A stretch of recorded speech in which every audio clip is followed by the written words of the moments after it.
So hey all, நம்ம இன்றைக்கி எங்கே வந்திருக்கோன்னா கோமுகி அணை அதுக்கு வந்திருக்கோம். கோமுகி டேம் வேறு லெவலில் இருக்குங்க. அப்படியே பாருங்கள், இது வந்து கள்ளக்குறிச்சி தாண்டி அம்மாப்பேட்டை தாண்டி இருக்குது இந்த டேம். ரொம்ப பெரிய டேமாக இருக்குங்க.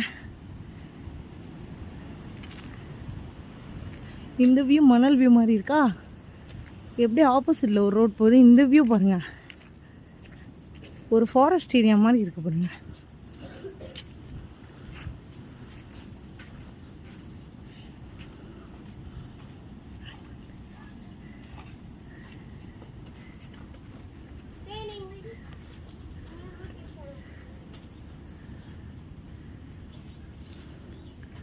ஒரு சூப்பரான வியூ கிடைக்கும் பாருங்க.